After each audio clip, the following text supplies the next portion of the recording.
Howdy guys, in today's video we're going to be looking at exporting your print job reports as a XLS file. But before that, let's have a quick intro first.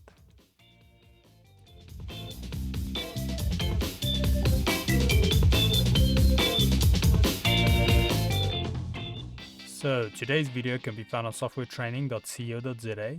We make short and easy to watch problem solving videos, and we also have daily updates. Otherwise, we'll head back into the program here. Now, we're going to be looking today at our fourth export option.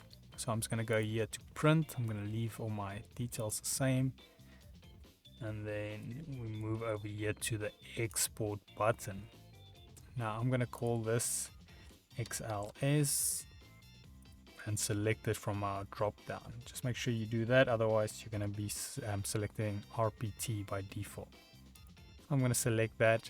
Now, as you guys can see, we've got two different options here for the XLS. We've got one that's just the normal XLS, and then we've got XLS which is data only. Now, they are very similar to me in many ways, depending on obviously what you're exporting, but I'm just going to keep it on the normal XLS file.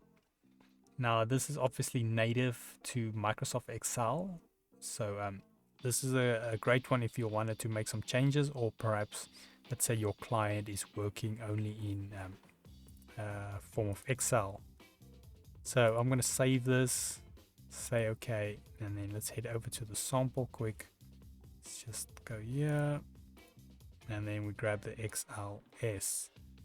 Now this is also a older version, you can say, of your file format. As we can see here, I'm just going to zoom in.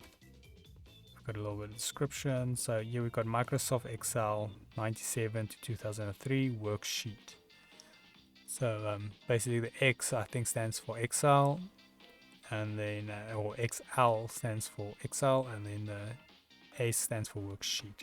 But don't correct me, or should I say correct me if I'm wrong, but I think that's what it stands for. But in any case, so let's open this. I'm going to double click it, start our Excel, and as we can see over here, we've got the nice little images, got the information at the bottom, part numbers, and the information, and it's pretty much like a PDF, with the exception that you can obviously change all these values if you wanted to. So this is great if you want to do some custom things, and you can do that. And then if I quickly jump here back into the program, let's try this export again. Now we are at the right place. I'm going to set my format quickly to the data only, so you guys can see the difference. I'm going to set the back here data only, and then we say save, say complete. Now let's quickly head to our folder again. Now let's open this one. As we can see already with the file size here, it is a huge difference. So let's go open this one, and then we can see now it's only the actual data. So if you're going more technical, you can always just send the person this one. It doesn't take much space, and they can kind of decipher what's happening. But you know, in my opinion, once again, it's always nice having some form of visual aid if you need it. Obviously, if let's say the program, you're going to send it and the program's just going to interpret it, it's no need for this. But if a client's going to be seeing it, then this is a good one. But this one, you know, unless the client wants to make changes, I would say once again send a PDF rather. And yeah, if you want to make changes first, you can always open this, make some changes, and then export it as a PDF. So that is also a possibility. But yeah, otherwise, if we head here to softwaretraining.co.za, you guys will notice we've got a variety of different softwares we do cover, and you can also isolate your search on the top right.